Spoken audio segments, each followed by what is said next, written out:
प्रणाम। ओम नमः शिवाय। वेलकम है आपका अपने चैनल जिसका नाम है दक्षिणावर्ती एस्ट्रो विद निशा।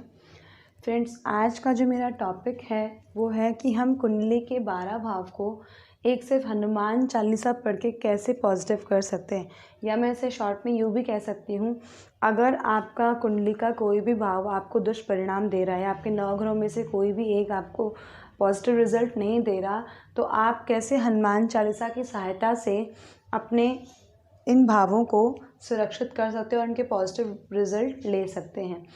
देखिए, यूजुअली आपने हनुमान चालीसा देखी भी होगी, पढ़ी भी होगी और पढ़ते भी होंगे कई लोग, लेकिन कई लोग ये बोलते हैं कि हनुमान चालीसा पढ़ने के बाद भी we are not getting good result, हमें उतना अच्छा नहीं परिणाम मिलता जितना मिलना चाहिए, या पढ़ते तो बहुत सालों से आ रहे हैं लेकिन ऐसा कोई ड्रास्टिक चेंज नहीं लगा है। सबसे पहली चीज़ जो इस चीज़ में बोलने वाली मैं ये कहूँगी पॉजिटिव, कि देखिए, किसी भी चीज़ को करने के लिए उसकी श्रद्धा और आपका समर्पण होना बहुत ज़्यादा ज़रूरी है। आप किस भाव से पढ़ रहे हैं, किस लिए पढ़ रहे हैं, कारण क्या है, कोई फ़र्क नहीं पड़ता, लेकिन आपके भाव क्या हैं वो चीज़ ज़्यादा मैटर करती है। अब आप एक और चीज़ जानिए, जब भी हम हनुमान जी की प्रार्थना करते हैं तो हम कभी भी सीधा हनुमान जी की प्रार्थना नहीं करके, यानी उनका नाम नहीं लेके, पहले राम नाम का नाम लेते हैं। कई लोग जो होते हैं वो सीधा ही हनुमान चालीसा पढ़ लेते हैं, लेकिन आपको ये बिल्कुल भी नहीं पता होगा कि हनुमान जी जो हैं बिना राम नाम के कोई भी प्रार्थना स्वीकार नहीं करते, ना उससे मतलब बहुत ग्रहण करते हैं। उन्हें प्रसाद चढ़ाने से पहले भी हम राम नाम का जो है वो पाठ करते हैं। दूसरा, आपको जो मैं ये चीज़ बताने वाली हूँ, तो जब भी आप ये शुरू करेंगे उससे पहले आप राम नाम का जो नाम का जाप है वो करेंगे। करने के बाद राम नाम का जाप करेंगे तो हनुमान जी आपकी निश्चित सुनेंगे, और जो आप चाहते हैं, जिस चीज़ के लिए जो आपकी मनोइच्छा है, पूरा पाठ होने के बाद में आप हनुमान जी के सामने समर्पण भाव से अपनी वो इच्छा रखिए। देखिए, आपको बहुत ही जल्दी पॉजिटिव रिजल्ट मिलेगा, क्योंकि कलयुग में कहते हैं हनुमान जी जो हैं वो अभी भी अपना अस्तित्व रखते हैं और उनके बहुत सारी चमत्कारिक चीज़ें हुई भी है। शायद देखिए, उपाय कोई छोटा या बड़ा नहीं होता, बहुत ज़्यादा खर्चे वाला नहीं होता। वही चीज़ मंत्र और साधनाएं जितना ज़्यादा कार्यरत रहती हैं, उपायों से बहुत अच्छा परिणाम देती है। यूजुअली लोगों का ये सोचना है कि हम पैसे खर्च करके या ऐसा कुछ करके बहुत जल्दी, वो टेम्परेरी देखिए बेसिस पे आप कर सकते हैं, रिजल्ट तो वो भी देते हैं, बट साधना, मंत्र, उपासना, जाप जितना आपको त्वरित और लंबे परिणामों तक आपको रिजल्ट देगी, वो कहना बहुत ही ज़्यादा मुश्किल है। अगर जिन्होंने कर रखी होगी तो वो खुद जानते होंगे। तो किसी भी उपाय के लिए या ज्योतिषी यानी रेमेडी के लिए मैं आपको मंत्र जाप या फिर साधना या मेडिटेशन के लिए सबसे पहले सजेस्ट करूँगी, क्योंकि देखिए इसमें कोई खर्चा नहीं है। और समय की अगर बात करें तो आप अपने पूरे शेड्यूल में, पूरे दिन में से आधा घंटा पूजा के लिए निकाल सकते हैं। आधा घंटा नहीं तो 15 मिनट निकाल सकते हैं, कोई बड़ी बात नहीं है। 45 डेज़ के बाद या 41 डेज़ के बाद आप एक बहुत अच्छा पॉजिटिव फील भी करेंगे, और जिस चीज़ के लिए आप ये प्रेरणा करते हैं वो भी आपकी अवश्य पूरी होगी। तो आइए चलते हैं टॉपिक की तरफ।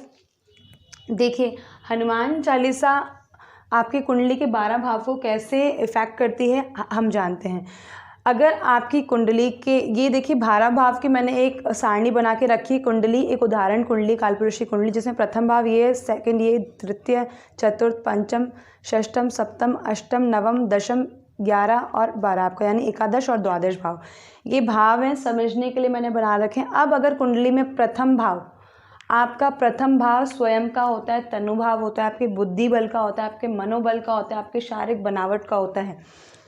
किसी भी चीज़ को करने के लिए, आपके दृढ़ संकल्प के लिए आपके अपना मजबूत होना बहुत ज़्यादा ज़रूरी है। यानी कुंडली में अगर मैं ऐसे डिफ़ाइन करना चाहूँ तो लगन भाव का मजबूत होना बहुत ही ज़्यादा ज़रूरी है। अगर आपका शरीर ही या मनोबल ही या आपका मानसिक बल ही, आपका शारीरिक बल ही किसी कार्य को करने के लिए बहुत ज़्यादा कैपेबल नहीं है, तो आप कोई भी परिणाम तक लंबे समय तक नहीं चल सकते।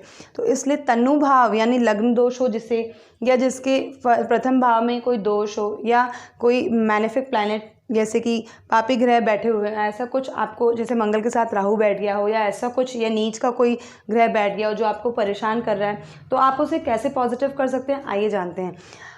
हनुमान चालीसा का दोहा है, रामदूत अतुलित बलधामा अंजनी पुत्र पवन सुत नामा।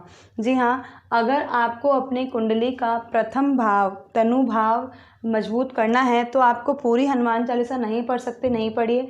राम नाम का थोड़ी देर जाप करने के बाद में आप ये दोहा बोलेंगे, रामदूत अतुलित बलधामा अंजनी पुत्र पवन सुत नामा। इस दोहे को 108 बार जैसे आप जाप करेंगे 41 दिन तक, आप देखेंगे आपकी शारीरिक क्षमता, आपकी मानसिक क्षमता, आपकी जो भी मेंटल आपको जो डिजीज़ या कुछ ऐसी डिप्रेशन आपको फील हो रहा है तो उससे आप बहुत जल्दी निजात पाएंगे। बोलना कैसे है, पहले राम नाम बोलते हुए फिर उसके बाद में आप 108 बार रामदूत अतुलित बलधामा अंजनी पुत्र पवन सुत नामा का जाप करते हुए ये दोहा बोलेंगे 108 बार। उसके बाद राम नाम करेंगे और उसके बाद हनुमान जी को जो आपकी श्रद्धा हो उसे उसका भोग लगा दीजिए और अपनी जो भी इच्छा है उन्हें कह दीजिए। इससे आपका जो कुंडली का है प्रथम भाव बहुत ही ज़्यादा स्ट्रांग हो जाते हैं।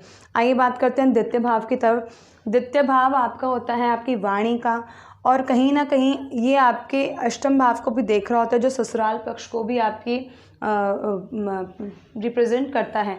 कई जो गृहिणियाँ होती हैं, जो कहीं ऐसे जो लोग होते हैं जिनको बहुत प्रॉब्लम आती है कि हमें हमारे इन लॉज में बहुत प्रॉब्लम फेस करनी पड़ती है, हमारी वाणी ऐसी है जिससे लोगों को बहुत ज़्यादा घात हो जाता है। पहले तो हम बोल देते हैं, बाद में हमें परेशानी होती है, और कहीं ना कहीं धन भाव को भी रिप्रेजेंट करता है। तो अगर वाणी अच्छी नहीं है तो धन का क्षय होना निश्चित है।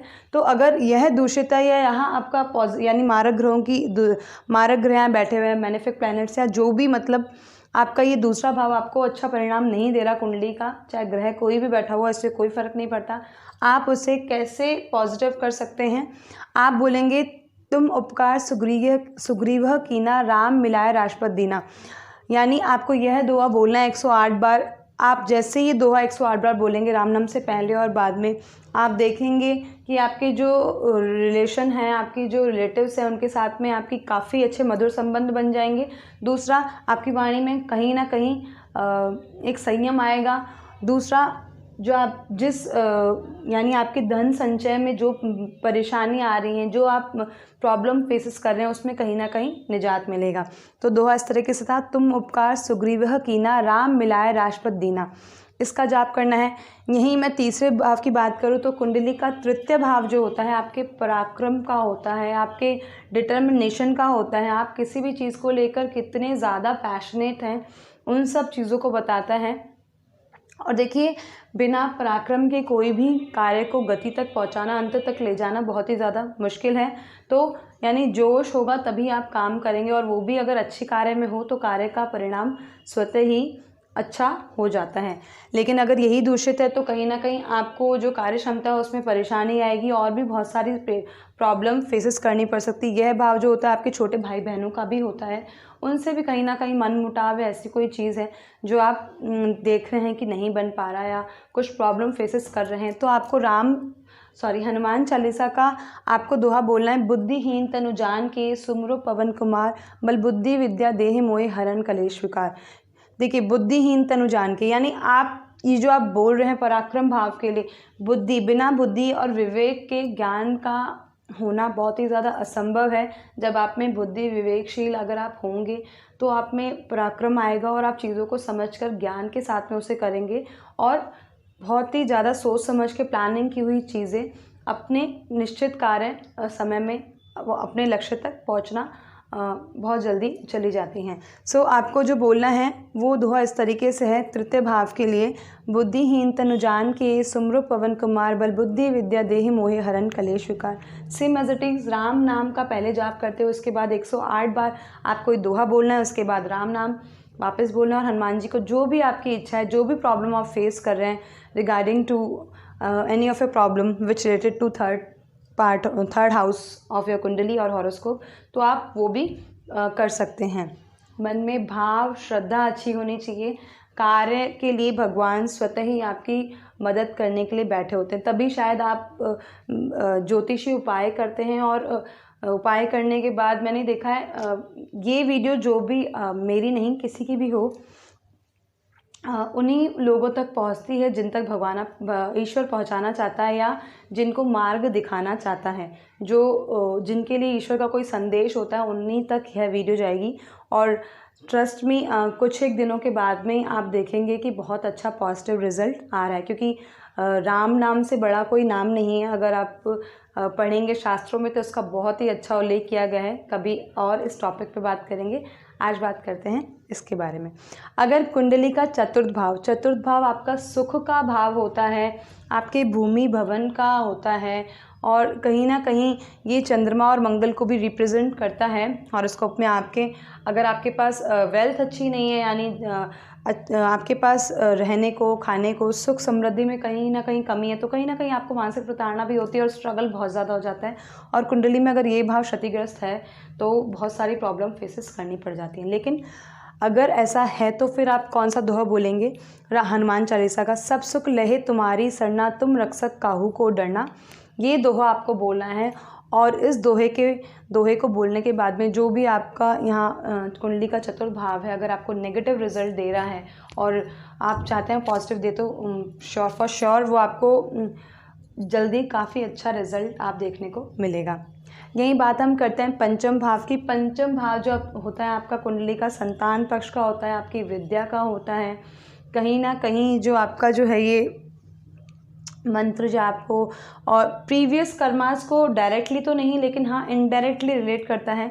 क्यों? क्योंकि जो आपके संचित कर्म थे उनके बाद अब आप जो क्या क्रिया करने वाले हैं वो आपका पंचम भाव बताता है। यानी इस जन्म के कार्य जो आप अगले जन्म में संचित करने वाले हैं वो यह पंचम भाव आपका बताता है। तो कहीं ना कहीं बुद्धि बल विवेक का यह आपका जो है पंचम भाव है, तो इसका स्ट्रांग होना भी बहुत ही ज़्यादा इम्पॉर्टेंट है। क्योंकि बिना बुद्धि के कोई कार्य नहीं, बिना बुद्धि बल के विवेक नहीं, और बिना विवेक के चीज़ों को प्लानिंग नहीं, और प्लानिंग के बिना कोई कार्य अपनी निश्चित समय में चीज़ों तक नहीं पहुंच पाता है। तो अगर ऐसा है तो आप क्या करेंगे? फिर आप पढ़ेंगे हनुमान चालीसा का दोहा, विद्यावान गुणी अति चातुर, राम काज करबे को आतुर। देखिए वही चीज़ आ गई, बिना चतुराई बिना विद्या की चीज़ों को नहीं किया जा सकता है। तो आप में इंटेलिजेंस का होना बहुत ज़्यादा ज़रूरी है, आपकी बुद्धि का बहुत ज़्यादा प्रखर होना। आप जो पढ़ रहे हैं, आप जो देख रहे हैं, आप जो ऑब्ज़र्व कर रहे हैं आपके सराउंडिंग, उनके साथ आप क्या बाद में उनका कंक्लूजन निकालते हैं, उसके लिए आपके माइंड का जो है इंटेलिजेंस लेवल बहुत अच्छा होना चाहिए। तो इसके लिए हम जो है ये वाला दोहा बोलेंगे, विद्यावान गुणी अति चातुर, राम काज करवे को आतुर। और इसको भी 108 बार सेम बोलना है जैसा आप और सबको बोल रहे हैं। यहीं अगर कुंडली का छठा भाव अगर आपको प्रॉब्लम दे रहा है, हालांकि त्रिक भाव है, यूजुअली लोग त्रिक भाव को बहुत ज़्यादा ऐसे मानते हैं, लेकिन वही चीज़ है, अगर कोई भी कुंडली में त्रिक भाव आपको परेशान कर रहा है तो ज्योतिषी उपाय से आप उसको बहुत ही कार्य तक उसको पॉजिटिव रिजल्ट में कन्वर्ट कर सकते हैं। छठा भाव आपके रोग, ऋण और शत्रुओं का होता है, पीड़ाओं का होता है। जो लंबी आपकी जो प्रॉब्लम्स होती हैं शरीर से रिलेटेड, उन सबको दिखाता है। और इन्वेंशन का भी ये होता है, जो वैज्ञानिक होते हैं, जो मेडिकल लाइन में जो लोग होते हैं, उनका जो सिक्स्थ भाव अगर अच्छा है, त्रिक भाव छठे भाव अच्छा है, तो कहीं ना कहीं उनको मेडिकल फील्ड में या इन्वेंशन वाली चीज़ों में बहुत अच्छा देखा गया है।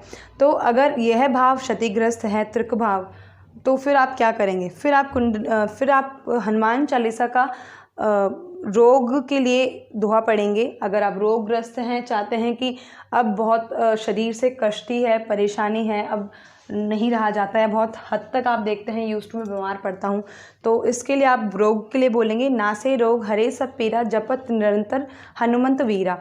ये आपको दोहा पढ़ना है रोग के लिए, कुंडली के छठे भाव के लिए। वहीं कुंडली के छठे भाव में ऋण और विपत्ति के लिए आप कौन सा दोहा बोलेंगे? देखिए, ऋण, विपत्ति, गुप्त शत्रु जो होते हैं, अचानक सर्टेन जो छुपे हुए शत्रु होते हैं ना आपके, जो आपको विश्वासघात करते हैं, आपके साथ कई बार डेथ हो जाता है, कई बार कुछ, कुल मिला के जो आपके शत्रु हैं, उन सब के लिए, विपत्ति के लिए, संकट के लिए आप कौन सा दोहा बोलेंगे?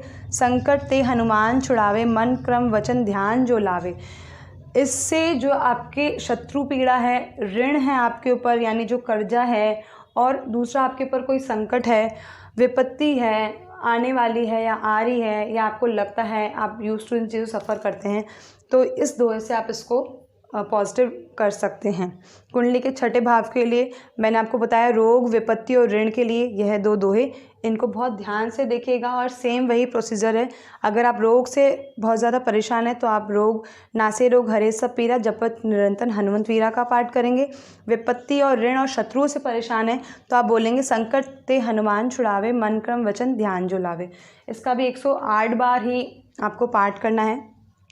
Now come to the next 7th house, यानी आपका सप्तम भाव। सप्तम भाव आपकी लाइफ में बहुत ही ज़्यादा इम्पॉर्टेंट होता है। क्यों? क्योंकि आफ्टर मैरिज आपके जो रिलेशन हैं और या आपके बिजनेस में आपके पार्टनरशिप या पार्टनर्स को कैसे रिलेट करता है, ये सब सप्तम भाव आपका दिखाता है। आपकी पार्टनरशिप को, आपके चाहे वो आपके व्यक्तिगत में हो यानी आपके सांसारिक जीवन में हो, चाहे आपके व्यापार में हो, और कहीं ना कहीं आप उसको फेस कर रहे हैं, तो सप्तम भाव को पॉजिटिव करने के लिए आप क्या आप दोहा बोलेंगे? सप्तम भाव के लिए बोलेंगे आप दुर्गम काज जगत के जेते सुगम अनुग्रह तुमरे तेते। यानी हे प्रभु, ऐसा कौन सा दुर्गम काज है, ऐसा कौन सा असंभव काम है जो आपसे नहीं होता है, इसलिए हे प्रभु मेरे वो सारे काम जो है तुम सुगम कर दो। सारे जो मेरे ऐसे कार्य हैं जो नहीं बन रहे उन्हें तुम सुगम कर दो। तो इससे इस सप्तम हाउस को पॉजिटिव बनाने के लिए आप ये दुआ पढ़ेंगे तो कहीं ना कहीं आपकी जो लव रिलेशनशिप है, आपकी जो मैरिड लाइफ है, आपकी जो पार्टनरशिप है, आपका जो व्यापार है, आपके जो फ्रेंड सर्किल है, आपके जो आसपास के जो लोग हैं, उनसे आपका जो है कहीं ना कहीं बहुत अच्छा रिज़ल्ट आप देखेंगे और इसमें भी आपको बेनिफिट मिलेगा। अष्टम भाव आपका गुप्त विद्या का होता है। कहीं ना कहीं ये ब्रह्मांड के उस तीसरे लेवल को बताता है जो ज्ञान के साथ साथ एक नेगेटिव एरिया भी रोल करता है प्ले, दैट इज़ व्हाट भूत प्रेत एंड ऑल। क्योंकि देखिए बहुत कम लोग इस चीज़ में बिलीव करते हैं, लेकिन आपको पता है हर चीज़ के दो पहलू होते हैं, एक होता है पॉजिटिव और एक नेगेटिव। जैसे सुख है तो दुख है, दिन है तो रात है, उसी तरह अगर अज्ञात शक्तियों की बात करें तो उनमें सकारात्मक शक्तियाँ भी होती हैं और नकारात्मक शक्तियाँ भी होती है। और कई लोग जिनकी कुंडली में ग्रह बल बहुत कमज़ोर होते हैं तो उन्होंने काफ़ी ऐसा फेस कर रखा होगा, जो लोग ये सुन रहे होंगे वो जानते होंगे। तो अष्टम भाव में अगर आपको लगता है आपके ऊपर कोई ऊपरी बाधा है या आपको बहुत यूज टू ऐसा फील होता है अपने सराउंडिंग ऐसे ऑराज एंड ऑल, तो आप उसको कैसे पॉजिटिव कर सकते हैं? अष्टम भाव को बली बनाने के लिए हनुमान जी का ये दोहा बहुत ही ज़्यादा चमत्कारिक है। और वैसे भी कहते हैं हनुमान जी जो हैं ये सब चीज़ों को बहुत ही जल्दी आपको उपाय दे देते हैं। आप पढ़िएगा, सर्च करिएगा, आपको बहुत अच्छा पता चलेगा। अभी के लिए अष्टम भाव के लिए, अगर आप अष्टम भाव से रिलेटेड प्रॉब्लम फेस कर रहे हैं, कोई नेगेटिव चीज़ को आप, या फिर आपको लगता है आपके ऊपर कोई ऊपरी हवा है या ऐसी कोई प्रॉब्लम है, तो उसको हम कैसे कंट्रोल कर सकते हैं? उसके लिए आप बोलेंगे भूत पिशाच निकट नहीं आवे, महावीर जब नाम सुनावे। ये दोहा आपको रेगुलरली 108 बार बोलना है। और जब भी आपको लगता है मेरे अंदर का डर है, भय है, या मुझे ऐसी कोई चीज़ें लग रही है, आप कहीं अकेले में हैं आपसे, तो आप ये राम नाम के साथ ही अगर ये बोलना कंटिन्यू शुरू करेंगे, तभी भी देखिए हनुमान जी कहते हैं फटाफट आ जाता है राम जी के नाम से। उस समय आपको ऐसा मनोबल मिलेगा, ऐसी उनकी अनुभूति होगी कि वो आपके साथ है। और कहीं ना कहीं आप देखेंगे कि जहाँ पहले आप इतना डरते थे चीज़ों को फेस करने में, अकेले रहने में और भी बहुत सारी चीज़ों में, आपको बहुत अच्छा पॉजिटिव रिजल्ट मिलने वाला है, ट्रस्ट मी। एंड नाउ इसके बाद हम आते हैं नवम भाव पर। नवम भाव आपका भाग्य भाव भी होता है और पूर्व जन्म के संचित कर्म भी, डायरेक्ट वे से। क्यों? क्योंकि आप पिछले जन्म में क्या करके आए हैं और क्या लेकर आए हैं, वो आपका नवम भाव भाग्य भाव बताता है। ये आपके मंत्र उपासना का भी होता है। और भाग्य भाव जो होता है, बलि होने पर कहते हैं भाग्य बलि तो गदा भी पहलवान, ये बिल्कुल सही कहावत है। क्योंकि आपने कई लोग देखा होगा मेहनत करते रहते हैं, उनको रिजल्ट नहीं मिलता, लेकिन कई लोग ऐसे होते हैं अपने भाग्य के बल पर ही खा रहे होते हैं। तो भाग्य का बलि होना बहुत ही ज़्यादा इम्पॉर्टेंट है। भाग्य बलि होगा तो आप जिस भी कार्य को करने के लगेंगे तो उससे कहीं ना कहीं आपको उसका रिजल्ट मिलेगा और फिर आपकी सारी चीज़ें फुलफिल होंगी, तो डेफिनेटली फिर आपको मानसिक शांति भी मिलेगी ही मिलेगी। तो नवम भाव आपके पूर्व जन्म, आपके संचित कर्म, आपके भाग्य भाव, आपके मंत्र उपासना को दिखाता है। इसको पॉजिटिव करने के लिए आप क्या करेंगे? आप दोहा पढ़ेंगे तुमरे भजन राम को भावे, जन्म जन्म के दुख बिसरावे। ये दोहा आप पढ़ेंगे तो आपके जो पिछले जन्म के कर्म हैं, दुष्कर्म हैं, या कहीं ना कहीं जो आपको बाधा दे रहे हैं, उसमें कटाव होगा। कहीं ना कहीं जो आपको बहुत ज़्यादा परेशान कर रहे थे उनमें काफ़ी आप निजात महसूस करेंगे, और इस तरीके से वो संकट कैसे निकल जाएंगे आपको खुद को भी पता नहीं चलेगा। तो आपको बोलना है, तुमरे भजन राम को भावे, जन्म जन्म के दुख बिसरावे। ये दोहा आपको 108 बार बोलना है। नेक्स्ट अगर मैं आऊँ दशम भाव, दशम भाव आपका व्यवसाय स्थान होता है, पिता को कुंडली में शो करता है, और कहीं ना कहीं आपका जो बेसिक जो नीड्स का जो है ना सारा जो आपका ऑक्यूपेशन एंड ऑल, ये सब आपका ये दशम भाव दिखाता है। और दशम भाव का मजबूत होना कितना ज़्यादा इंपॉर्टेंट है ये आपको समझ सकते हैं, क्योंकि देखिए बिना व्यवसाय के जीविकोपार्जन नहीं हो सकता। जीविकोपार्जन के लिए व्यवसाय बहुत ज़्यादा ज़रूरी है, जो हमारी बेसिक चीज़ों को पूरा करता है। अगर वो पूरी नहीं होंगे तो कहीं ना कहीं जो है हम संतुलन नहीं बिठा पाते अपने कार्यों में। तो अगर दशम भाव आपकी कुंडली में आपको प्रॉब्लम दे रहा है तो आप उसे कैसे पॉजिटिव कर सकते हैं। आप बोलेंगे, सब पर राम तपस्वी राजा, तिनके कार्य सकल तुम साजा। यानी आपके सारे कार्य को सकल करने के लिए, आपके सारे प्रोफेशन के जो या फील्ड वर्क के जो आपके ऑफिस में या फिर आपके सर्कमस्टेंसेस में, आपकी अर्निंग सोर्सेस में जितनी भी प्रॉब्लम आ रही है, इस दोहे के बाद आपको बहुत अच्छा रिजल्ट देने वाली है। दोहा वापस से एक बार देखिए, सब पर राम तपस्वी राजा, तिनके कार्य सकल तुम साजा। यानी हनुमान जी उनके सारे कार्य सकल तरीके से पूर्ण कर लेते हैं। 11 भाव जो होता है, व्यवसाय के बाद आय कैसी आएगी, आय का सही तरीके पे खर्च होगा कि नहीं होगा, या आय आने के बाद रुकेगी कि नहीं रुकेगी। कई लोग कमाते तो बहुत अच्छा है लेकिन अर्निंग स्टोरेज नहीं कर पाते हैं, बहुत जल्दी खर्च हो जाता है। 11 भाव दूषित होने पर कहीं ना कहीं आपको ये, क्योंकि लक्ष्मी स्थान भी है देखिए 11वां भाव, और लक्ष्मी अगर स्थिर नहीं रहेगी, बहुत फ्लक्चुएट करेगी, तो आपको डेफिनेटली बहुत सारी प्रॉब्लम्स होने वाली हैं। तो 11th हाउस को अगर आप स्ट्रॉन्ग करना चाहते हैं तो आप क्या बोलेंगे, अष्ट सिद्धि नवनिधि के दाता, असबरदीन जान की माता। अष्ट सिद्धि नवनिधि के दाता, असबरदीन जान की माता। यानी जो अष्ट सिद्धि और नवनिधियों के दाता हैं उनसे आप ये कह रहे हैं कि मेरी इनकम में उनको सही जगह पे लगाइए और उनका सही तरीके से यूज़ आप करिए। एक और चीज़ देखिए, बिसाइड द हनुमान चालीसा, अगर आपका 11th भाव, अगर लक्ष्मी स्थान आपको ये आय स्थान आपको अगर नेगेटिव रिजल्ट दे रहा है कुंडली में कहीं भी, तो देखिए आय जो भी आपकी आती है उसका कुछ पार्ट जो है वो आप कुछ भी ले सकते हैं, 2%, 5%, कुछ भी, वॉटेवर, जो भी आपकी मन की इच्छा है, क्योंकि जैसे आपकी पॉकेट अलाउ करें, अपने श्रद्धा क्षमता के अनुसार ही दान करना चाहिए। तो आप उसमें से सैलरी आते ही उसका कुछ पार्ट जो है किसी धर्म स्थान पे, किसी दान में, पुण्य में, और कुछ नहीं तो गौशाला में गऊओं के लिए गुड़, चारा और इन सब चीज़ों के लिए खर्च करिए। निश्चित ही आपकी लक्ष्मी स्थिर रहेगी और आपका जो धन है वो संचित होना शुरू हो जाएगा, क्योंकि आप क्या कर रहे हैं, अपनी आई हुई इनकम को, यानी आपका जो भी आपका इनकम है उसको सबसे पहले आप एक अच्छे धर्म कर्म के कार्य में लगा रहे हैं, तो ईश्वर आपको ब्लेस करता है बहुत अच्छे से। आपकी जो जिस मनोकामना अच्छी से आप जिस चीज़ के लिए कर रहे हैं वो भी आपको बहुत अच्छा रिजल्ट देगी। नाउ अगर हम बढ़ते हैं कुंडली के द्वादश भाव की तरफ, यानी 12वां भाव, कुंडली का 12वां भाव जो आपका विदेश यात्रा भी दिखाता है, जेल यात्राएं भी दिखाता है, कहीं ना कहीं कोर्ट कचहरी के मैटर्स को भी दिखाता है, लंबे हॉस्पिटल के खर्चों को भी रिलेट करता है ये, है ना। तो इस तरह को इसका स्ट्रॉन्ग होना बहुत ज़्यादा ज़रूरी है, और मोक्ष को भी कहीं ना कहीं ये दिखाता है। जैसे कि मैं हर बार बोलती हूँ, त्रिक भाव जरूरी नहीं हर बार ही नेगेटिव हो, इनमें बहुत ही ज़्यादा गूढ़ रहस्य छुपा होता है, और इनमें जो है देखिए मोक्ष है, सब विपत्तों के बाद में इसमें एक पॉजिटिव चीज़ है, दैट इज़ मोक्ष। और मोक्ष हर कोई प्राप्त करना आता है, लेकिन आपको पता है इतना सरल नहीं होता। कभी त्रिक भाव का टॉपिक लेंगे तो मैं 6, 8, 12 पे विशेष टिप्पणी आपके साथ करूँगी। अगर कुंडली में आपको 12वां भाव पॉजिटिव रिजल्ट नहीं दे रहा तो आप क्या करेंगे, तो आप पढ़ेंगे दोहा, संकट ते हनुमान छुड़ावे, मन कर्म वचन ध्यान जो लावे।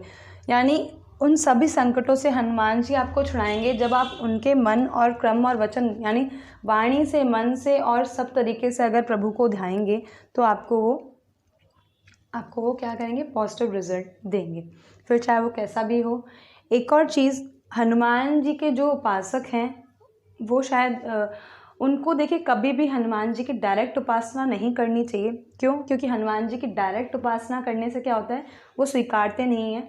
जब आप राम जी का नाम लेते हैं तो वो मग्न होते हैं और वो राम धुन को सुनते हुए ही उस निश्चित स्थान पे पहुंच जाते हैं, और पहुंचने के बाद ही वो आपकी प्रार्थना सुनेंगे। तो अगर हनुमान जी के भक्त हैं आप, तो भी आपको राम नाम लेना बहुत ही ज़्यादा ज़रूरी है। और राम नाम लेने से भी कहते हैं हज़ारों लाखों पाप आपके कष्ट जो हैं कट जाते हैं।